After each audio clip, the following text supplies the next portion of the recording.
mengucapkan selamat Paskah buat kita semua. Kita percaya Jumat Agung sudah kita lewati. Tuhan sudah mati buat setiap kita dan bangkit di hari ini. Kita mengucap syukur bahwa kita punya Allah yang hidup, kita punya Allah yang luar biasa, kita punya Allah yang setia. Dia kasih hidupnya buat setiap kita yang dulunya nggak layak, Tuhan layakkan.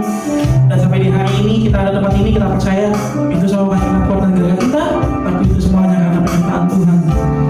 Maka dari itu, Bapak Ibu, mari seberapa kita yang ada sampai hari ini, mari kita mengambil waktu kita untuk kita sama-sama masuk lebih dalam lagi dalam hadirat Tuhan. Sebelum itu kita sama-sama berdoa. Tuhan Allah yang penuh kasih, Tuhan Allah yang kami sembah dalam nama Tuhan Yesus Kristus. Terima kasih Tuhan, terima kasih Yesus buat setiap penyertaan-Mu Bapa di sepanjang kehidupan kami. Pada hari ini juga Tuhan, Kau yang membangunkan setiap kami, Kau yang tibakan kami tempat ini Tuhan. Kami percaya bukan karena kuat dan kerja kami Tuhan. Itu semuanya karena kasih dan penyertaan-Mu dalam setiap kehidupan kami. Itu karena begitu besar kasih-Mu buat setiap kami Bapa, sehingga kami boleh ada sampai dengan hari ini Tuhan. Kami mengucap syukur Tuhan buat setiap kebaikan Tuhan yang boleh terjadi dalam setiap kehidupan kami. Tuhan, pada hari ini Tuhan, kami kembali Bapa menghadap taat-Mu Tuhan. Terima kasih buat kesempatan yang Kau kasih buat setiap kami Tuhan, untuk kami boleh bersama-sama memuji dan memuliakan nama-Mu di depan itu. Seberapapun kami yang ada Bapa, kami percaya Tuhan, Engkau ada bersama-sama dengan kami tempat ini. Mari Tuhan, kami mau undang Roh Kudus, kami mau undang Engkau Yesus. Di hari Paskah ini Tuhan, kami percaya bahwa kebangkitan-Mu Tuhan menyelamatkan setiap hidup kami Tuhan Yesus. Tidak ada satupun yang terlewatkan Bapa. Kami terbebas Bapa dari belenggu dosa itu Tuhan Yesus, dan kami mengucap syukur Tuhan. Dan biarlah sore hari ini kami mau serahkan seluruh hidup kami Bapa, pikiran kami tertuju pada Tuhan Yesus. Terima kasih Bapa, terima kasih Yesus. Engkau yang berkati setiap ruangan ini Bapa, tempat ini Tuhan Yesus. Biarlah atmosfer kerajaan Allah ada di tempat ini Tuhan, memenuhi setiap ruangan ini, dari lantai 1 hingga lantai 2 Tuhan, depan belakang kiri kanan Tuhan Yesus, bahkan seluruh lingkungan kami tempat ini Tuhan, semuanya boleh merasakan lawatan Tuhan sore hari ini. Terima kasih Bapak, terima kasih Yesus. Mari bekerjalah Tuhan, memenuhi setiap hati kami juga Bapak.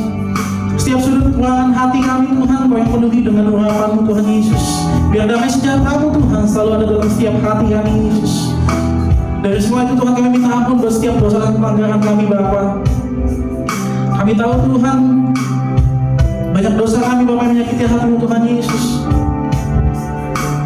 Kami minta ampun Tuhan buat semuanya itu, karena kami gak mau Tuhan dosa itu menjadi penghalang kami untuk berjumpa dan lepas pribadi dengan-Mu Tuhan. Mari terus sertai kami Bapa, sertai ibadah kami Tuhan dari awal pertengahan hingga akhirnya Tuhan Yesus. Biar Kau saja yang beracara tempat ini Tuhan. Engkau yang melawat setiap kami Tuhan Yesus. Kami percaya Tuhan, setiap beban kami Tuhan Kau sudah ringankan Bapa. Setiap kami yang sakit Tuhan, kami percaya Kau sembuhkan sore hari ini Tuhan Yesus. Setiap kami yang berkurangan Tuhan Yesus, kami percaya Kau sudah cukupkan kami Tuhan Yesus. Terima kasih Bapak, terima kasih Yesus. Terima kasih Tuhan. Kami mau serahkan seluruh rangkaian ibadah kami ini hanya ke dalam tangan pengasih kami Tuhan Yesus. Kami mau berdoa juga Tuhan buat setiap teman-teman kami yang mungkin belum sampai tempat ini Tuhan. Biar Kau yang menyertai setiap langkah mereka, dibawa mereka tempat ini Tuhan dengan selamat, tidak kurang suatu apapun Tuhan, hingga mereka boleh bersama-sama dengan kami memuji dan memuliakan nama-Mu Tuhan Yesus. Terima kasih Bapak, terima kasih Yesus. Ini kami Tuhan, anak-anak-Mu Bapak, kami siap memuji dan memuliakan nama-Mu. Mari Bapak Ibu kita ambil waktu kita angkat rasa syukur kita. Terima kasih Yesus. Terima kasih.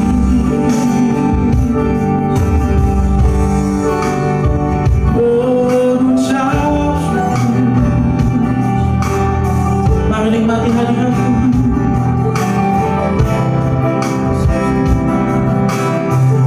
Terima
kasih-Nya yang mengubah hidupku, ingat kasih-Nya yang selalu ada. Kasih Yesus, kasih Yesus bagiku.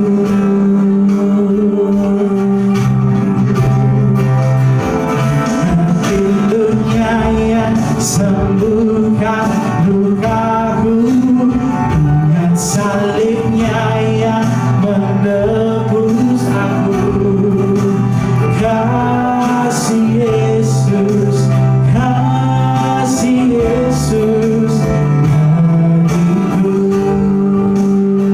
Kita akan pujian dari awal, katakan begitu besar kasih Bapa, Kau berikan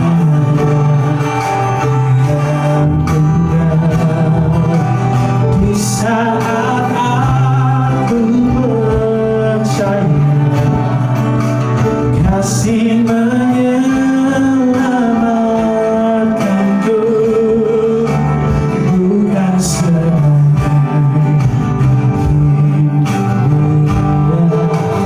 tapi benar untuk diriku. Engkau menebusku, kasih menyelamatkanku. Ingat kasih-Nya yang mengubah hidupku, ingat kasih-Nya yang selalu ada.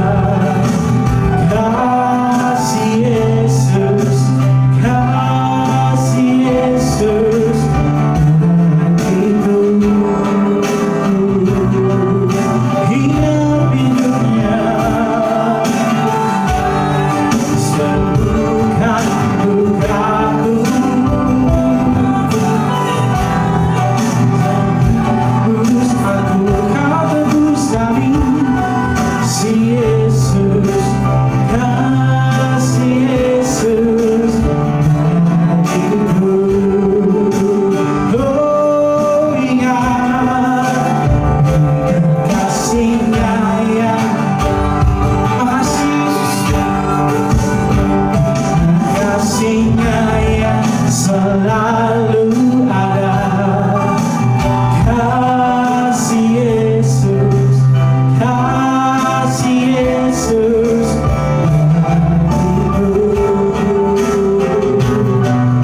Oh, ingat hidupnya yang sembuhkan lukaku, ingat salibnya yang menebus aku. Kasih Yesus, kasih Yesus bagiku. Sekali lagi kita akan pujian dari awal, katakan begitu besar Kau berikan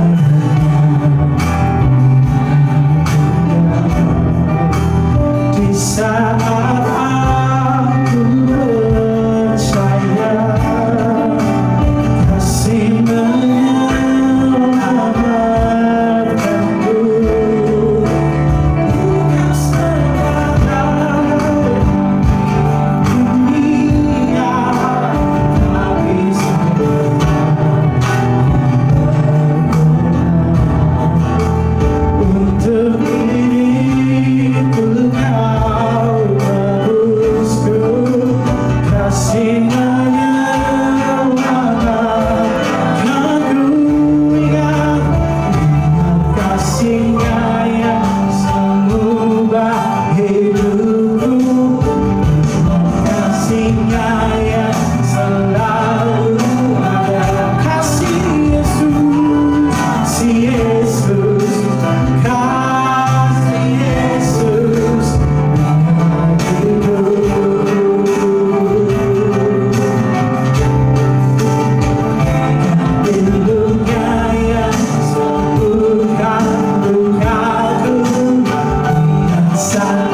sudah bangkit buat setiap kita, Bapak.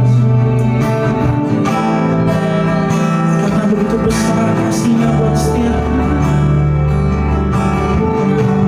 Oleh sebab itu mari kita sembah Dia. Mari angkat rasa syukur buat Allah yang hidup, buat Allah yang berkuasa. Terima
pengorbanan-Mu Tuhan Yesus. Dan Kau bangkit buat setiap kami Tuhan.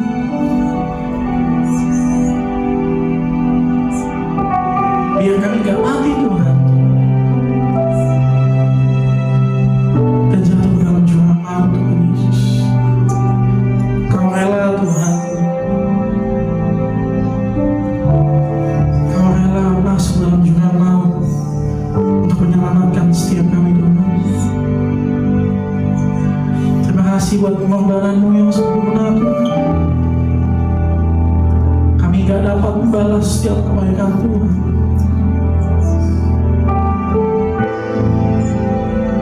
Kami gak sanggup Tuhan membalas setiap kasih-Mu Bapa yang begitu tulus buat setiap kami Tuhan.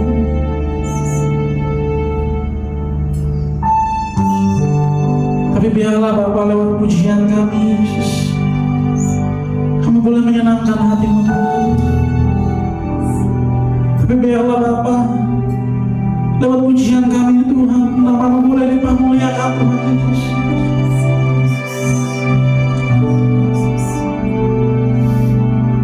Sampai setiap lidah mengaku Tuhan Yesus, setiap lutut bertelut Tuhan.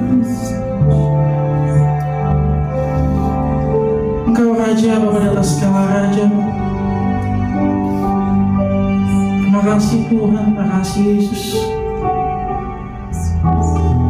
Terima kasih Bapa buat pengorbanan.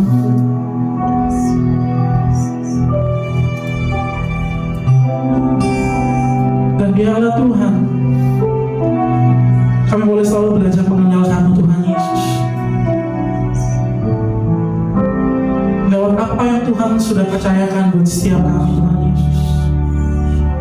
Kami percaya Tuhan, rencana-Mu juga rencana yang terbaik buat setiap kami. Dan biarlah Tuhan sore hari ini kami memuji dan memuliakan nama-Mu lebih lagi Bapa. Mari bertahtalah atas setiap pujian kami, bertahtalah atas setiap hidup kami Tuhan Yesus. Mari Bapa tetap tinggal bersama-sama dengan kami di tempat ini Tuhan Yesus. Penuhi hati kami Bapa dengan sukacita-Mu. Terima kasih Bapa, terima kasih Yesus. Hanya dalam nama Tuhan kami telah berdoa dan mengucap syukur. Mari jemaat Tuhan yang siap untuk memuji Tuhan, lebih lagi sama-sama kita katakan amin. Boleh saya undang untuk makin berdiri ya Bapak Ibu ya.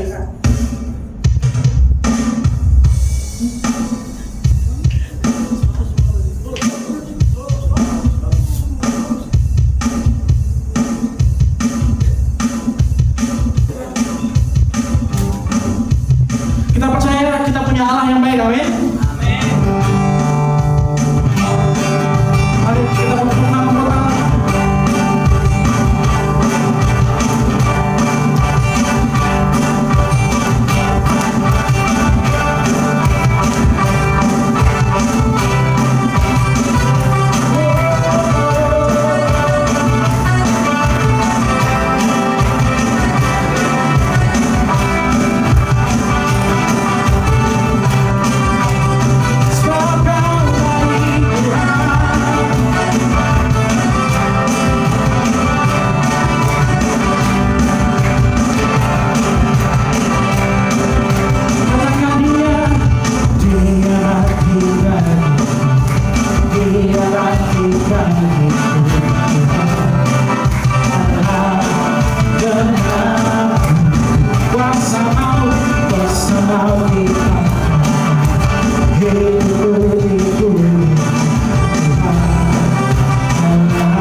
Dia baik.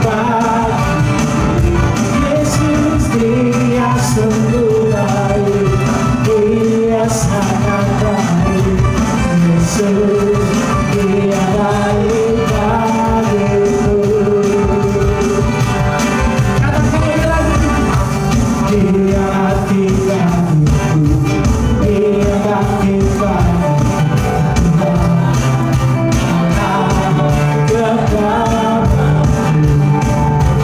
Bersama dia hidupku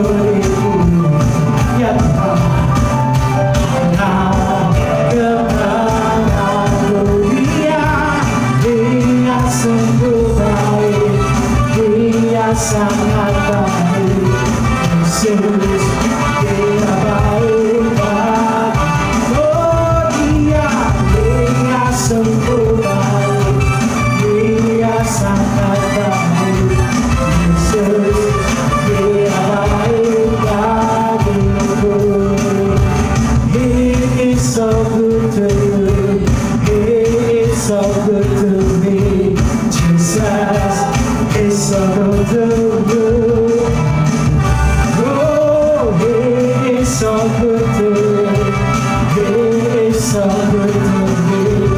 Jesus is so good to you. Oh, He is so good to you. He is so good to me. Jesus is so good to you. Oh, He is so good to you. He is so good to you.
firman Tuhan.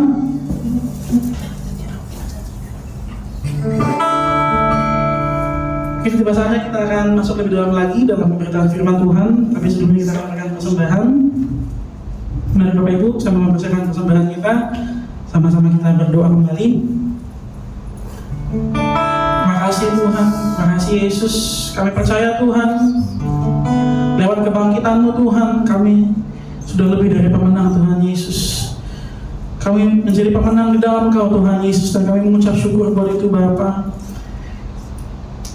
Terima kasih Bapak, terima kasih Yesus buat hadirat-Mu di sore hari ini juga Tuhan Yesus. Kami percaya Kau ada bersama-sama dengan kami tempat ini Bapak. Makasih Tuhan, kini tiba saatnya Tuhan kami mau memberikan persembahan kami Bapak.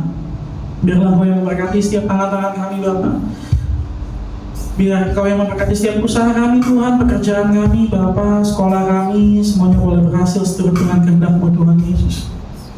Dan biarlah Tuhan, persembahan kami ini boleh menjadi persembahan yang harum dan berkenan Tuhan Yesus, dan juga untuk kemuliaan nama-Mu tempat ini Tuhan Yesus. Terima kasih Bapak, terima kasih Yesus. Mari Bapak ajar kami untuk mau kasih yang terbaik buat Tuhan Yesus, karena Engkau sudah lebih dulu kasih yang terbaik buat setiap kami. Terima kasih Tuhan, hanya di dalam nama-Mu kami siap untuk memberi. Mari jemaat Tuhan yang siap untuk memberi, sama-sama kita katakan amin. Sembah boleh dijalankan.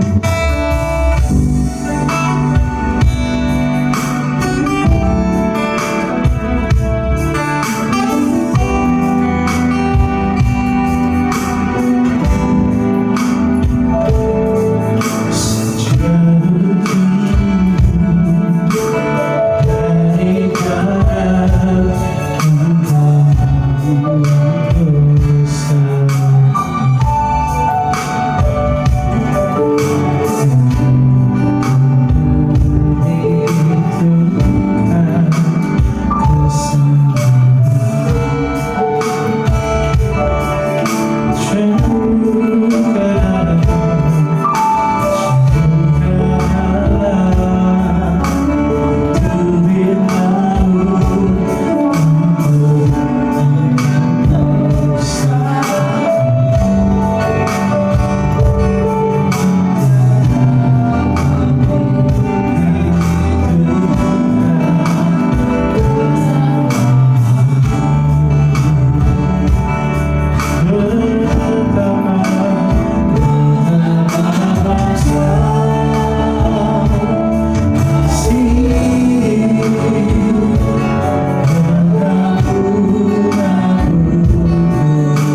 berkat bagi kami semua.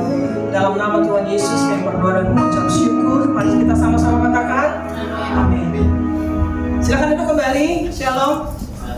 Selamat Paskah. Dan kita jangan sampai salah, ya. Paskah itu gak ada hubungannya dengan telur, ya. Di luar sana orang selalu cari telur. Apa hubungannya antara telur dengan Paskah? Dan jangan salah juga, kita tidak mengucapkan Happy Easter, ya, tapi kita mengucapkan Happy Passover. Passover itu artinya melewati. Kita ingat ya, waktu bangsa Israel akan keluar dari tanah Mesir, ketika 10 tulah itu sudah jatuh atas bangsa Mesir, Firaun kan masih berkeras hati tuh, nggak mau ngelepasin. Sampai akhirnya tulah terakhir, setiap anak sulung baik manusia maupun hewan akan dibunuh. Kalau rumah yang ada tanda darahnya, itu akan dilewati oleh Paskah. Karena pada malam hari itu orang-orang Israel makan Paskah. Itu makan roti yang tidak beragi dan minum anggur. Itu tanda perjamuan kudus, ya, sebelum memasuki hari Paskah. Makanya disebutkan Passover, ya, bukan Easter. Nah, orang suka salah nyebutin Easter. Easter itu tidak ada kaitannya dengan Paskah. Nah, sebelum saya masuk dalam pelajaran kita hari ini, ya, Easter itu berasal dari kata Istar. Istar itu adalah perayaan kebangkitan seorang dewa bernama Tamus. Siapa itu Tamus? Tamus itu adalah salah satu anak Nuh bernama Ham memiliki seorang anak bernama Kus yang menikah dengan seorang wanita bernama Semiramis. Nah, Kus dan Semiramis ini memiliki seorang putra bernama Nimrod. Itu ada di Kejadian 10 ayat 8 sampai 10. Nah, Nimrod dalam bahasa Ibrani itu berarti pemberontak. Ya, Nimrod ini yang menciptakan itu loh, Babilonia, Menara Babel, karena mereka ingin menyamai Tuhan. Akhirnya Tuhan mengacaukan bahasa-bahasa pada saat itu. Nah, yang jahatnya Nimrod itu melakukan hubungan dengan ibu kandungnya sendiri yang bernama Semiramis. Akhirnya muncul anaknya Tamus, ya. Nah, ini yang harus kita pelajari, ya, karena Semiramis itu dipuja orang sebagai dewa bulan. Tamus disembah dengan gelar Queen of Heaven atau Ratu Surga. Yeremia 7 ayat 18, Yeremia 44 ayat 17 sampai 25. Nah, pada Alkitab bahasa Inggris kata Paskah disebutkan dengan atau diterjemahkan dengan Passover, bukan Easter. Jadi kalau ada teman-teman yang bukan Kristen, ya kita harus menyampaikan kenapa bukan Easter tapi Passover, supaya paham bahwa yang kita merayakan Paskah karena kita terlewatkan dari kematian. Harusnya kita mati, tapi telah digantikan oleh Yesus di atas kayu salib yang hari Jumat kemarin kita peringati. Nah, kita masuk kepada firman Tuhan pada sore hari ini. Saya beri judul Yesusku hidup. Ya, Yesusku hidup. Mari kita baca bersama di dalam 1 Korintus 15 ayat 20 sampai 23. Bisa ditampilkan ya, kita baca sama-sama ya. Ayat 20 sampai 23. Saya ayat yang genap, Bapak Ibu ayat yang ganjil. 1 Korintus 15 ayat 20 sampai 23. Tetapi yang benar ialah bahwa Kristus telah dibangkitkan dari antara orang mati sebagai yang sulung dari orang-orang yang telah meninggal. Bapak Ibu, sama seperti datang karena satu orang manusia, demikian juga bangkitan orang mati datang karena satu orang manusia. karena sama seperti semua orang mati dalam persekutuan dengan Adam, demikian pula semua orang akan hidupkan kembali dalam persekutuan dengan Kristus. Tetapi tiap-tiap orang menurut dosanya, Kristus sebagai dua sulung. Sesudah itu mereka yang menjadi miliknya pada waktu kedatangannya. Puji Tuhan. Terpujilah Tuhan yang telah memberkati kita dengan firman hari ini. Nah, yang patut kita pelajari, ya kita harus percayai sungguh-sungguh bahwa Kristus telah dibangkitkan dari antara orang mati. Ayat 20. Ya. Kristus telah dibangkitkan dari antara orang mati. Sekitar berapa tahun ya? 7 atau 8 tahun yang lalu, 2016 itu berapa tahun ya berarti? Sampai. Ya 7 tahun ya Pak ya. 2016 kayaknya. Saya sama Pak Moses saya sebenarnya ya dikasih anugerah sama Tuhan berkunjung ke Israel, pilgrim perjalanan rohani, menapak tilas ya perjalanan Kristus, kehidupan Kristus selama di muka bumi. Nah kita juga mengunjungi Garden Tomb, di mana Tuhan, Getsemani juga, di mana Tuhan berdoa selama-malaman sampai mengeluarkan darah. Terus kemudian kita masuk ke tempat kuburan kosong itu ada semua. Dan memang satu hal gini, waktu saya masuk ke Getsemani, entah kenapa saya waktu nginjak kaki pertama masuk gitu ya, wah langsung nangis, gak bisa dibendung. Itu kuasa hadirat Tuhan itu begitu mencengkeram saya sepanjang jalan sampai dijelasin sama tour leader itu, saya nangis, gak bisa tahan. Saya sama ada seorang tante, ada jemaat kami, saya panggil ke rumah, kita berdua nangis-nangisan karena kita merasakan bagaimana penderitaan Kristus saat itu, sampai akhirnya dia mencurah keringat seperti darah itu, memperjuangkan apa yang sudah digariskan oleh Bapa kepada tugas besar yang dibebankan Bapa kepada Yesus. Itu benar-benar hadirat Tuhan itu begitu kuat, dan kita melihat kuburan itu kosong, ya. Dan ya itu dia hidup, kan ada tulisannya he is risen. Kalau lihat di status saya kirimkan juga di grup home, he is risen, he is not here. Dia sudah bangkit, dia nggak ada lagi. Nah, yang kita perlu pelajari begini, Yesus bangkit dari antara orang mati membuktikan dia Tuhan. Dia Tuhan. Hanya dia satu-satunya yang mati dari bangkit dan hidup selama-lamanya sampai nanti dia akan menjemput kita yang kedua kalinya. Sebagian orang mengatakan dia nabi, benar?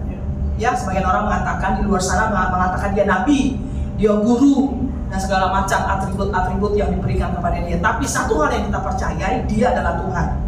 Karena itu kita menyembah dia. Tidak ada Tuhan selain dia. Hanya dia yang layak diberikan segala kemuliaan, segala pujian dan hormat. Hanya dia Tuhan. Dan yang kedua, membuktikan bahwa dia hidup. Ya.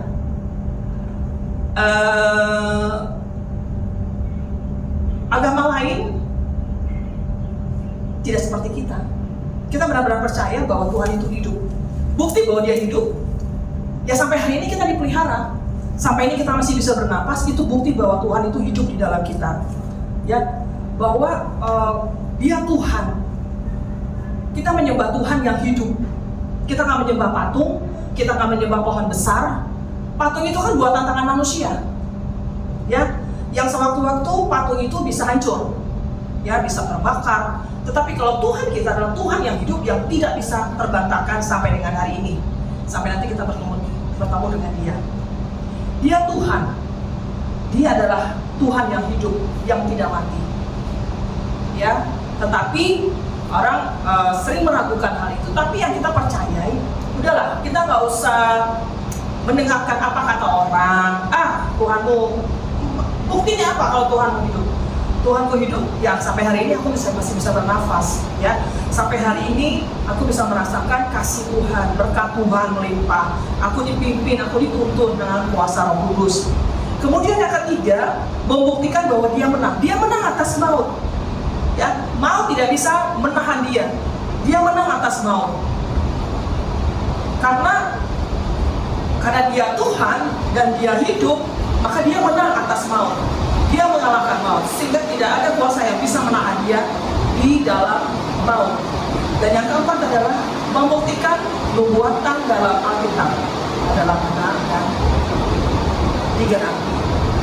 Jauh sebelum kedatangan Yesus, kelahiran Kristus di muka bumi dan menjalankan tugas yang diberikan Bapa kepada dia, kan para nabi sudah menubuatkan dan itu sudah digenapi. Baca di Yesaya itu ada cerita tentang nubuatan Nabi Yesaya tentang Kristus Yesus. Dan semua tergenapi. Tidak ada yang meleset. Tidak ada yang meleset. Ya. Kemudian yang kedua, kebangkitan Yesus sebagai yang sulung, artinya kebangkitan Yesus yang paling utama, yang paling berkualitas. Peringkat pertama dari seluruh kebangkitan yang pernah terjadi sebelum Yesus. Kita belajar ya. Sebelumnya sudah ada 7 cerita tentang kebangkitan. Coba slide berikutnya. Yang pertama, anak janda di Sarfat. Itu dibangkitkan oleh Nabi Elia. Ya. Yang kedua, anak perempuan Sunem sudah mati, dibangkitkan oleh Nabi Elisa. Anak Yairus, ya, dibangkitkan oleh Tuhan Yesus. Anak janda di Nain juga dibangkitkan oleh Tuhan Yesus. Sudah digotong, mau dibawa ke kuburan, Tuhan bangkitkan. Kemudian Eutikus, tahu nggak Eutikus siapa? Dia salah satu jemaat yang sedang mendengarkan firman atau pengajaran yang disampaikan oleh Rasul Paulus. Dilala kok dia duduk di jendela. Mungkin karena saat itu Paulus membawakan pengajaran atau firman terlalu lama, dia ketiduran, jatuhlah dia dari jendela, mati. Makanya kalau lagi dengar firman jangan ngantuk ya. Nanti tiba-tiba Tuhan cabut nyawanya gimana? Artinya kalau kita dengar firman ya kita dengar dengan sungguh-sungguh supaya kita bisa memahami dengan hikmat Roh Kudus. Eutikus mati karena jatuh dari jendela, dibangkitkan oleh Paulus.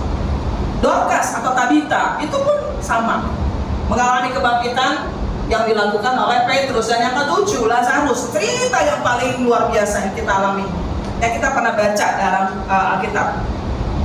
3 hari udah mati di dalam kuburan. Kalau di Israel itu kan dikuburinnya bukan kayak kita ya, tanam di tanah, tapi mereka punya gua gitu loh. Mereka menyimpan mayat atau jenazah itu di dalam gua. Lazarus sudah mati 3 hari, pasti udah bau dong. Dan kebiasaan di sana kan dililit dengan kain, yang dililit. 3 hari dibangkitkan hanya dengan perkataan Yesus. Hai Lazarus, keluarlah. Langsung Lazarus keluar. Tapi lanjut, mereka ini bangkit, tetapi masih hidup dengan tubuh fana. Akhirnya mati lagi. Ya, kan walaupun tidak diceritakan dalam Alkitab, tapi kan pada akhirnya mereka semua itu mati lagi. Kenapa kebangkitannya itu terjadi? Supaya menyatakan kemuliaan Tuhan, bahwa Tuhan berkuasa atas maut. Tuhan bisa melakukan apa saja, mujizat yang luar biasa, karena itu otoritasnya Tuhan. Tapi toh akhirnya mereka bangkit tetapi mati lagi. Terus kemudian mereka bangkit tapi masih dengan tubuh fana. Tubuh kita ini loh, tubuh kita. Kalau Tuhan Yesus dia mati, dia bangkit, dia sudah menggunakan tubuh kemuliaan. Jadi ketika para murid berkumpul di rumah, karena mereka ketakutan ya, mereka berkumpul berdoa bersama-sama menantikan janji Tuhan. Tiba-tiba Tuhan masuk, cus. Itu karena dia sudah menggunakan tubuh kemuliaan. Dia masuk bisa lewat tembok tanpa perlu buka pintu, Tuhan langsung masuk. Itu karena Tuhan sudah menggunakan tubuh kemuliaan. Di mana saja langsung dia hadir. Gitu ya. Perjalanan ke Emmaus dengan 2 orang yang sedang bercakap-cakap tentang berita kematian Kristus, tiba-tiba Tuhan hadir. Ya, sampai akhirnya Thomas yang nggak percaya, aku nggak percaya kalau aku belum mencucukkan jariku ke lambung bekas dia ditusuk. Tuhan bilang, ya Thomas silakan tusuk sampai kau percaya, karena berbahagialah orang yang percaya namun tidak melihat. Semua kita ini adalah orang yang percaya walaupun tidak melihat. Itu bicara iman. Iman adalah bukti dari segala sesuatu yang tidak kita lihat. Berani berapa tuh? Coba buka. Iman adalah bukti dari segala sesuatu yang tidak kita lihat dan yang tidak kita dengar, tapi kita lakukan, kita percaya itu. Ya. Kemudian yang berikut, Mereka bangkit tetapi masih terikat dalam hukum alam. Hukum alam artinya apa? Ya mereka mati, mereka terkubur.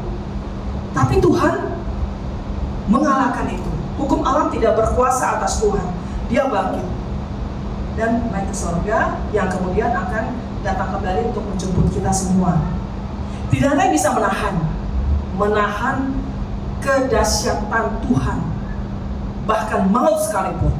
Ya, kemudian mereka bangkit tapi tidak berkuasa membangkitkan yang lain. Itu dia permasalahannya. Mereka bangkit, tetapi seperti contohnya siapa ya? Lazarus bangkit, tapi dia kan dia tidak punya kuasa untuk membangkitkan orang lain. Karena yang punya kuasa untuk bisa membangkitkan orang lain hanya Yesus. Hanya Yesus.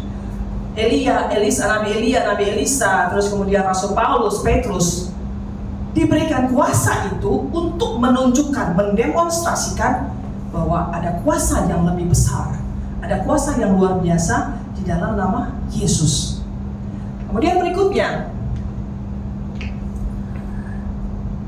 yang ketiga, kebangkitan Yesus membuka jalan bagi orang percaya untuk mengalami kebangkitan.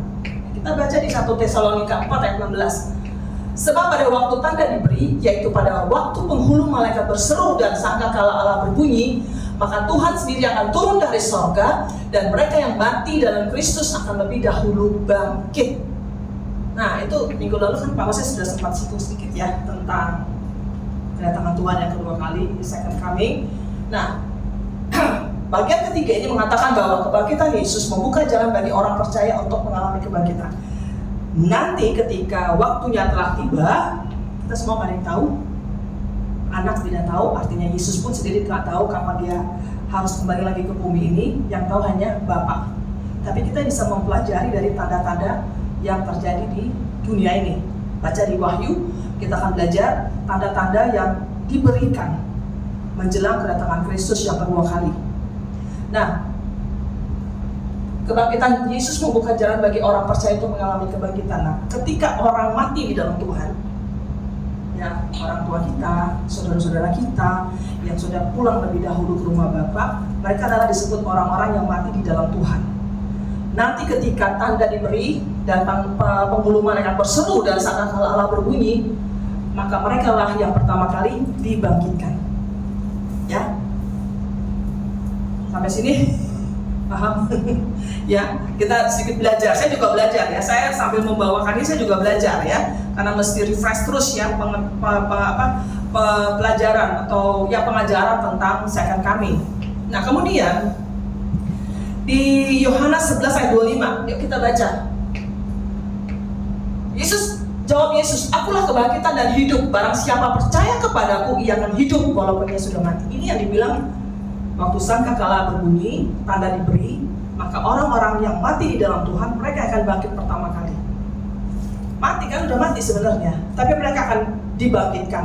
Dan pada waktu mereka dibangkitkan, mereka akan diubahkan ke dalam tubuh kemuliaan. Ya, ini kemarin anak saya si Michael banyak bertanya kepada bapaknya mengenai tubuh kemuliaan. Terus nanti apa yang akan kita lakukan di surga? Seperti apa nanti kehidupan di surga? Nah itu nanti bapaknya yang jelasin. Ya, oke.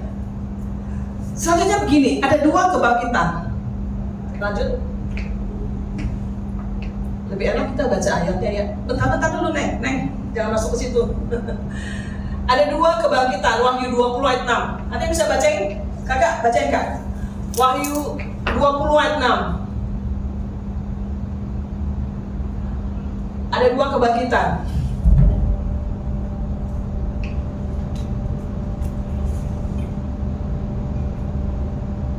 Karena Tuhan bangkit, kita mau beroleh masa depan. Kita ada masa depan di dalam Tuhan.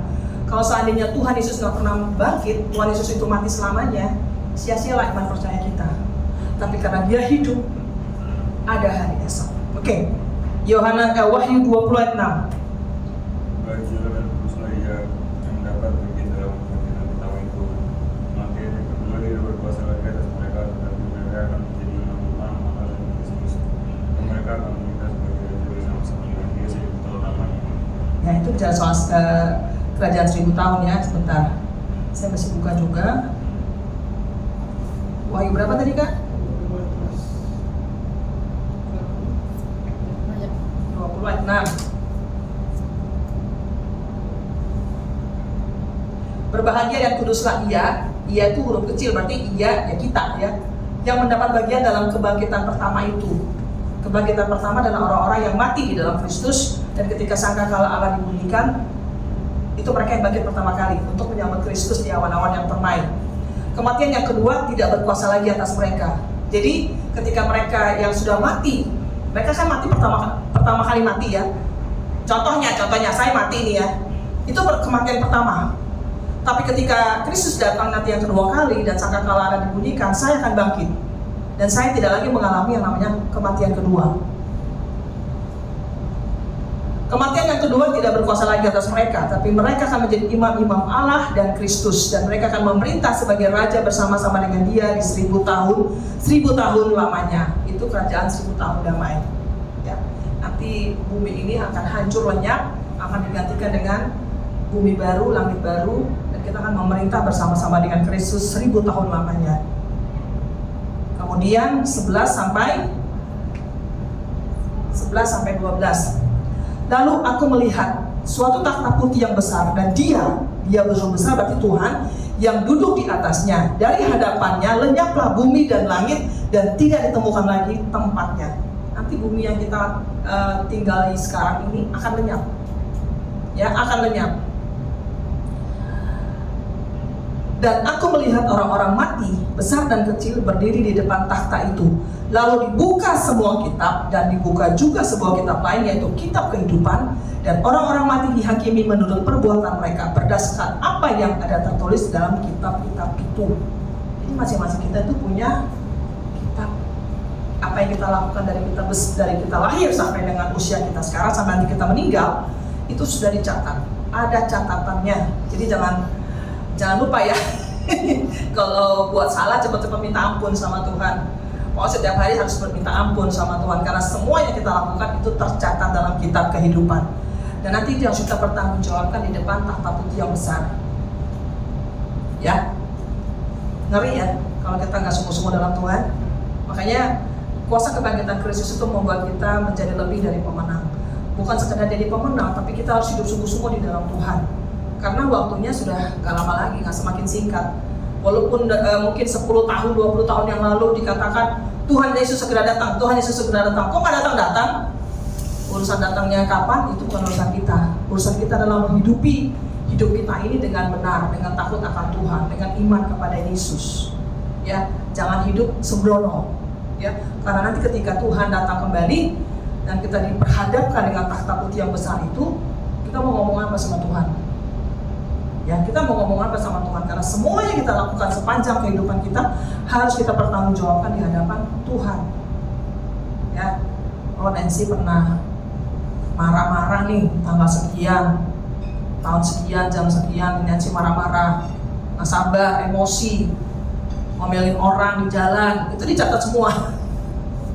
Jadi setiap hari kita harus minta ampun sama Tuhan. Sepanjang hari yang sudah kita lakukan sebelum kita masuk tidur, kita ampun. Sepanjang hari apa yang kita lakukan yang mungkin secara sadar, tidak sengaja, kita minta ampun supaya Tuhan menguduskan kita dengan darahnya, supaya itu tidak menjadi satu beban nantinya buat kita. Dan yang kemudian, jadi ada dua kebangkitan. Kebangkitan yang pertama, ketika sangkakala Allah berbunyi, itu bagi orang-orang yang mati di dalam Tuhan, dan yang nanti kita menyusul kemudian ya. Pelajaran second coming ini memang harus dibawakan lebih pelan-pelan ya, karena ini sangat jarang disampaikan kepada jemaat. Tapi saya nanti minta Pak Moses akan ajarin kita membukakan tentang pelajaran second coming ini pelan-pelan, karena banyak gereja tidak membahas masalah ini. Bimbang gereja jarang memberitakan tentang second coming. Ya. Kemudian, dan ada dua kematian, Wahyu 20 ayat 14. Lalu maut dan kerajaan maut itu dilemparkanlah ke dalam lautan api. Itulah kematian yang kedua, lautan api. Kematian yang kedua terjadi ketika kita termasuk bilangan orang-orang yang, maksudnya bukan kita ya, ada orang-orang yang tidak termasuk dalam bilangan orang percaya. Mereka akan dibuang ke dalam lautan api yang kekal. Itu kematian kedua. Kematian pertama, yang misalnya Bapak A, dia tidak di dalam Tuhan dan dia tidak mau bertobat, dia tetap hidup dalam dosa, akhirnya dia mati. Itu kematian pertama. Dan kematian kedua terjadi, ya ini, di dalam Wahyu 20 ayat 14 itu. Tidak ada lagi pengampunan, tidak ada lagi pertobatan, dia akan dimasukkan ke dalam api yang kekal. Kan kemarin minggu lalu Pak Moses sudah sempat sampaikan ya, ada yang namanya Gehenna, persinggahan sementara orang-orang yang mati tidak di dalam Tuhan. Di Gehenna aja sudah segitu mengerikan, apalagi nanti ke dalam lautan api yang kekal, ya, neraka. Kalau kita ada di dalam Tuhan, kita mati di dalam Tuhan, kita masuk ke Firdaus. Gehenna, Hades. Nah, kalau kita dalam Tuhan, kita masuk ke Firdaus atau surga. Semuanya transit di situ dulu. Nanti setelah kedatangan Kristus, penghakiman untuk setiap orang, baru kita akan masuk ke dalam kerajaan 1000 tahun damai. Udah selesai? Loh, kita akan hidup memerintah bersama-sama dengan Tuhan selama 1000 tahun. Setelah 1000 tahun selesai, iblis dan antek-anteknya itu dilepaskan dari tempat mereka ditahan, yang namanya Gehenna itu. Kemudian akan terjadi yang namanya perang Harmagedon. Saya sempat lihat itu tempatnya Harmagedon, itu di Wahyu dikatakan itu darah sampai setinggi leher kuda. Bayangin kuda itu tinggi berapa? Kira-kira kira-kira kuda tingginya? Itu darah itu sampai seleher. Ini seleher segini aja nih, masih bisa. Terjadi pertempuran yang dahsyat dan hebat di Harmagedon. Itu namanya perang Harmagedon. Nah, setelah itu baru turun langit baru, bumi baru, kita akan memerintah selama-lamanya dalam kekekalan bersama Tuhan. Nah, kemudian yang kedua, ada dua kelahiran. Ada dua juga kelahiran. Nah, yang pertama, kita lahir sebagaimana biasanya waktu kita masih bayi, kita semua lahir secara jasmani. Itu kelahiran pertama. Dan kelahiran yang kedua adalah ketika kita terima Yesus sebagai Tuhan dan Juru Selamat, lahir baru. Itu kelahiran yang kedua. Nah, berbahagialah orang yang tetap memelihara imannya sampai dengan akhirnya, tidak berpindah keimanannya. Tadi saya sempat mengikuti ibadah online dari gereja kami di Jakarta. Nah, yang bawa firman itu teman saya, bapaknya dia, Ko Anton. Nah, Ko Anton tuh memberikan satu ilustrasi yang luar biasa ya. Saya sampai tersentak juga.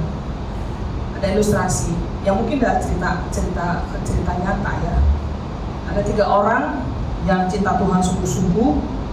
Mereka diperhadapkan untuk memilih mati atau menyangkal Kristus. Mati atau menyangkal Kristus di satu negara, satu daerah gitu ya. Mereka ditangkap karena mereka orang yang sungguh-sungguh sama Tuhan, dan mereka diperhadapkan pada 2 pilihan: mati, mau ikut Tuhan terus, mati. Percaya Yesus, mati. Atau menyangkal Dia, hidup. Yang pertama ditanyain, bagaimana kamu? Masih mau pertahankan imanmu? Ya, saya tetap percaya kepada Yesus. Langsung dipenggal kepalanya. Yang kedua, tuh kamu udah lihat tuh temanmu dipenggal, masih tetap percaya Yesus? Tetap percaya Yesus, dipenggal. Dan yang ketiga, orang ketiga, ya juga dia lihat 2 temannya udah dipenggal leher. Nah, terus gimana aku? Akhirnya dia menyerah. Oke, saya menyangkal Yesus. Akhirnya dia dibebaskan. Nggak berapa lama, Algojo yang memenggal kepala 2 orang yang setia kepada Kristus berteriak, saya juga mau diterima Yesus. Loh, rajanya atau pemimpinnya dia bertanya, loh kamu kan nyata tadi mau penggal kedua orang, kenapa sekarang kamu berbalik? Dia bilang begini, saya melihat sewaktu saya memenggal leher orang pertama itu, saya melihat surga terbuka dan malaikat-malaikat Tuhan, malaikat-malaikat dengan berbaju putih itu menyambut orang ini. Dan yang kedua juga begitu. Dan yang ketiga, saya pikir malaikat itu berpikir bahwa orang ketiga juga akan sama, ternyata gagal. Akhirnya mereka kembali ke surga. Akhirnya orang itu percaya kepada Yesus, terima Yesus sebagai Tuhan dan Juru Selamat. Walaupun taruhannya adalah nyawa, dia lebih memilih dibunuh, nggak masalah. Tapi dia tahu, habis itu dia pergi ke surga. Kan banyak orang suka ditanyain, nanti kalau mati masuk mana? Udah tahu habis mati itu mau kemana? Kan suka ditanyain begitu. Mana ya? Surga kayaknya ya. Lo kok ragu-ragu? Jangan ragu, percaya. Waktu kita terima Tuhan sebagai Tuhan dan Juru Selamat, menjadikan Dia sebagai satu-satunya Tuhan kita, itu sudah satu jaminan kalau kita masuk surga. Tapi keselamatan itu harus dikerjakan.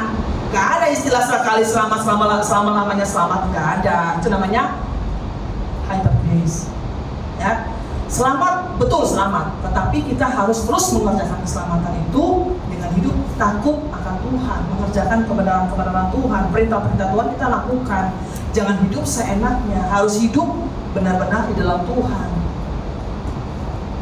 Kan sekali-sekali kalau berbuat salah, ya wajar kalau kita masih manusia darah dan daging. Coba cubit badannya sendiri, masih sakit kan? Masih manusia kan, masih darah dan daging. Tapi kalau sudah tahu berbuat salah atau berbuat dosa, cepat-cepat minta ampun. Jangan menyimpan dosa dan kesalahan, menyembunyikan. Ya, artinya itu ada satu statement yang bagus. Lahir 2 kali. Ya, kita semua lahir pertama lahir jasmani, kemudian kita mengalami kelahiran baru dalam Kristus. Kita akan bangkit pertama kalau kita mati di dalam Tuhan. Kita adalah orang-orang yang pertama dibangkitkan. Ya entah ya, mungkin nanti waktu Tuhan datang, seakan-akan dibunyikan kita masih hidup, ya kita akan rapture. Ya, kita akan rapture bersama-sama dengan orang percaya. Kemudian mati 1 kali. Mati 1 kali artinya kalau saya sampai nanti Tuhan Yesus datang saya masih hidup, artinya saya mati. Saya mengalami yang namanya kematian jasmani, tapi saya hanya mati 1 kali. Karena setelah itu saya akan bersama-sama dengan Tuhan. Kita semua akan bersama-sama dengan Tuhan. Haleluya. Ini agak berat sebenarnya. Haleluya, saya agak berat. Lanjut lagi, kita akan melihat yang terakhir, peta zaman ya. Nah,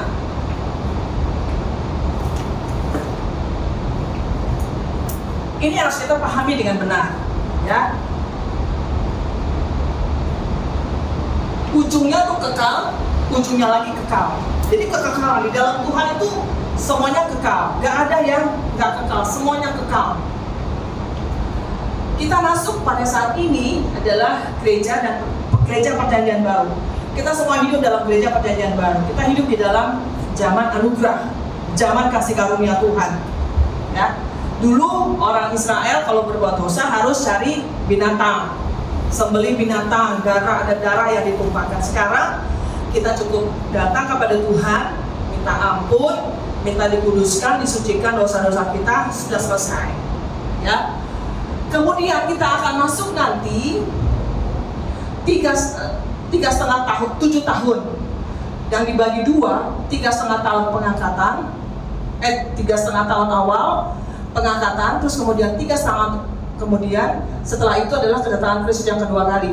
Nah, dalam kurun waktu 7 tahun, ya saya percaya sebelum terjadinya ini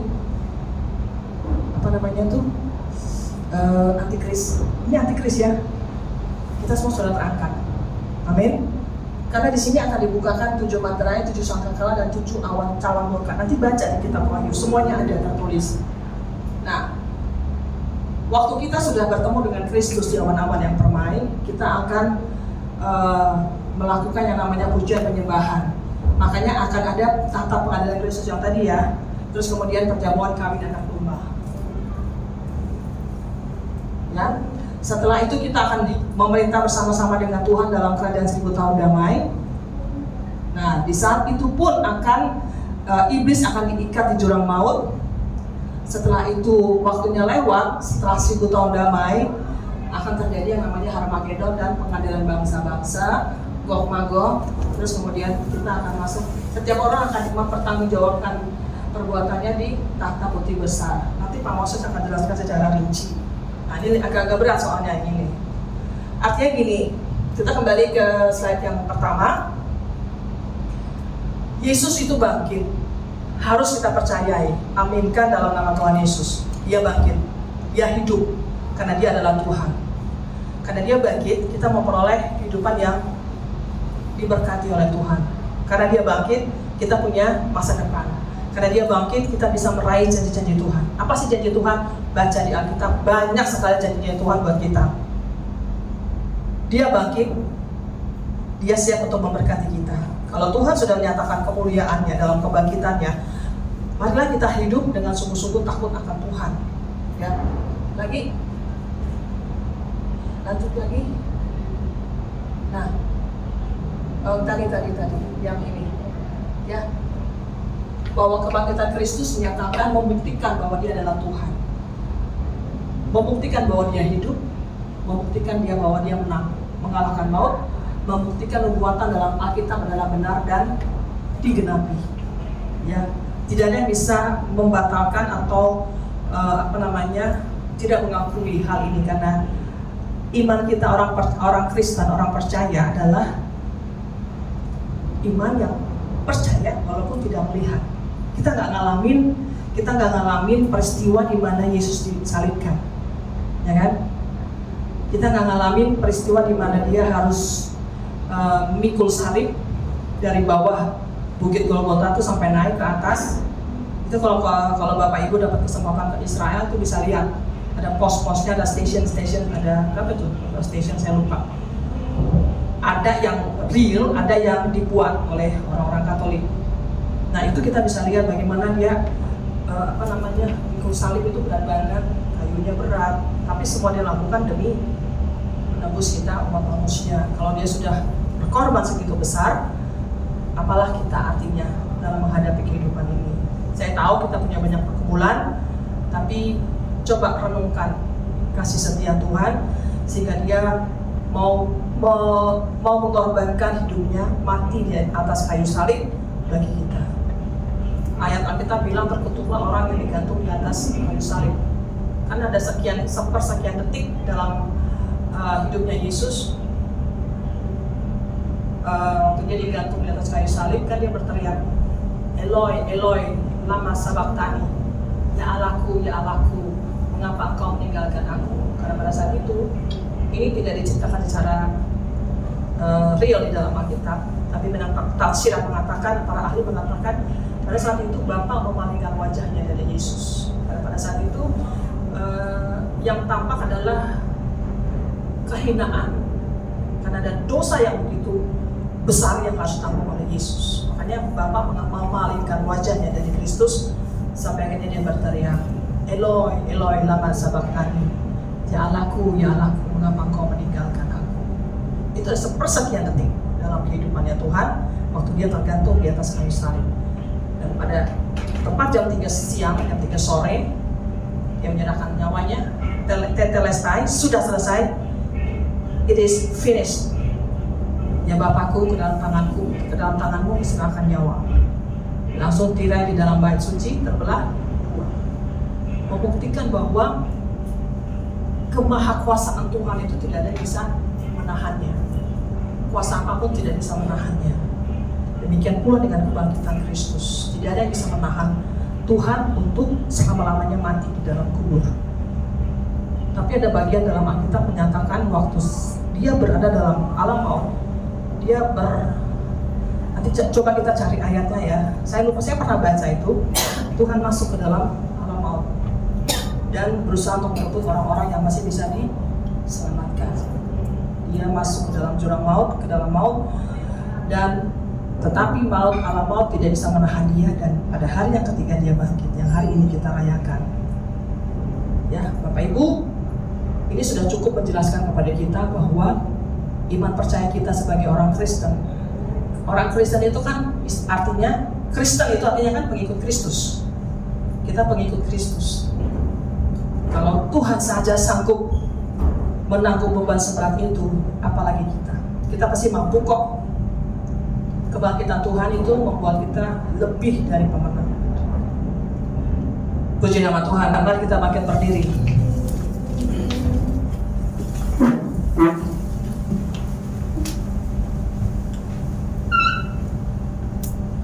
Kita akan ujian ini. Setelah itu kita akan berdoa. Kemudian tutup doa syafaat oleh Pak Elia. Sebabnya hidup, ya.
Hidup kita ditentukan seberapa percaya kita kepada Tuhan. Hidup kita ditentukan oleh seberapa percaya kita akan kuasa kebangkitan Kristus. Masalah boleh datang, ujian, tantangan boleh datang dalam kehidupan kita, tapi tidak ada yang bisa mengalahkan kuasa kebangkitan Kristus. Karena Kristus bangkit, kita lebih dari pemenang. Kita dimerdekakan dari segala kuasa-kuasa dosa. Kita diperdamaikan dengan Bapa. Kita menjadi umat-umat pemenang. Kita sudah dengar kebenaran firman Tuhan. Kita belajar bersama sore hari ini. Tangkap dan percayai, imani dengan sungguh-sungguh. Pada sangkakala Allah dibunyikan, ketika sangkakala Allah dibunyikan, kita termasuk dalam bilangan orang-orang percaya yang akan terangkat bersama-sama untuk bertemu dengan Kristus di awan-awan yang permai. Jalani kehidupan kita hari ini, hidupi dengan sungguh-sungguh, takut dan gentar akan Tuhan. Jalani dengan sungguh-sungguh dengan selalu memuji, menyembah Tuhan, berdoa, baca firman Tuhan, sehingga hidup kita selalu dipenuhi dengan kebenaran-kebenaran Kristus. Roh Kudus, hamba sudah selesai berbicara, hamba sudah selesai menyampaikan firman kebenaran-Mu. Engkau sendiri akan meneruskan dan membuka wawasan yang lebih luas lagi kepada kami semua, terutama tentang kebangkitan Kristus ini, sehingga kami memperoleh kemenangan demi kemenangan. Kami tidak lagi kalah dalam hidup kami, tidak lagi kalah dengan tantangan apapun, kami tidak lagi kalah dengan ujian-ujian apapun, tapi kami akan keluar sebagai pemenang, bahkan lebih dari pemenang. Terima kasih Bapak, terima kasih Tuhan Yesus, terima kasih Roh Kudus. Meteraikan semuanya dalam hati kami, dalam nama Yesus kami berdoa dan mengucap syukur. Haleluya, amin. Kita akan tutup dalam doa syafaat. Silakan Pak. Pengumumannya seperti biasa ya. Saya berharap kita bisa mengajak teman-teman kita untuk sama-sama belajar kebenaran firman Tuhan di tempat ini.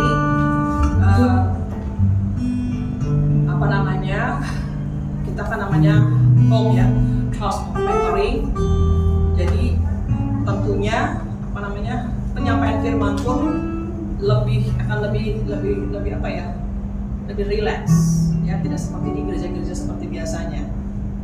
Dan di house of mentoring ini kita akan belajar, akan mendalami lebih lagi kebenaran firman dari sisi pengajaran oleh Pak Moses, dan dari sisi yang lainnya saya dan nanti beberapa hamba Tuhan. Kita belum bisa mengundang hamba-hamba Tuhan yang ada di Kota Malang. Saya juga belum tahu orang-orangnya siapa aja ya, kita terbatas dan memang kita lebih selektif ya. Kita lebih selektif dalam mengundang hamba-hamba Tuhan. Berdoa saja supaya dekat, kalau Tuhan izinkan ya, kita bisa mengundang hamba-hamba Tuhan dari Jakarta, teman-teman dari Jakarta bisa mampir ke sini ya. Silakan Pak. Terima kasih Bapak kami di surga. Bapak di surga, kalau saya sore ini Tuhan Yesus kebaikan Tuhan yang melakukan hari kebangkitan Engkau ya Tuhan. Bangkit Kau rela mati dan bangkit kembali Tuhan Yesus untuk pengharapan kami Tuhan Yesus untuk esok kami jadi pemenang benar Tuhan Yesus untuk semua, karena Engkau di surga yang olehnya kami sudah ini untuk kepada Tuhan seberapa kami yang ada Tuhan Yesus. Engkau telah memimpin kami telah Tuhan, Engkau berkati kami, Engkau berkekuatan, berhiburan, Engkau sembuhkan kami dari segala sakit kami Tuhan Yesus. Engkau berkati kami telah menjadi keribuan kami, segala usaha kami, anak kami Tuhan Yesus yang belajar. Engkau berkati kepandaian Tuhan. Bapa demi Tuhan dan Tuhan, kami berdoa buat rekan-rekan Tuhan, buat teman-teman Tuhan yang tinggal bersama kami sore ini Tuhan, kami serahkan semuanya ke dalam. Kau ampuni mereka Tuhan, dan segala apa yang mereka Tuhan Yesus yang tidak berdoa, bahkan kami juga yang sekarang pada Tuhan Yesus, ampuni Tuhan setiap permasalahan kami, setiap apa yang kami berbuat yang tidak berkenan di hadapan Allah, sehingga kami layak memuji dan memuliakan Tuhan. Tuhan Yesus, kami sudah memuji memuliakan Engkau, kami sudah belajar Tuhan bersama untuk yang Tuhan kepada yang belajar kebenaran firman Yesus semua tanah dalam kehidupan kami, sehingga Tuhan dan juga Tuhan akan berdoa buat Bapak Moses yang tidak ada bersama kami Tuhan, di mana keberadaan mereka, Engkau jangan jaga pengenalan mereka dan kesehatan Tuhan berikan Tuhan dan pelayanan dan Tuhan Yesus kepada Yesus.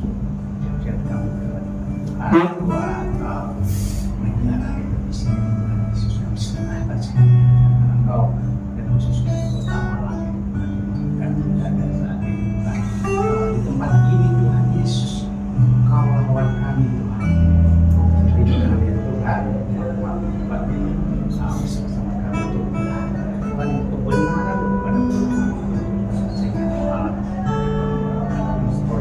hanya Engkau Tuhan Yesus yang layak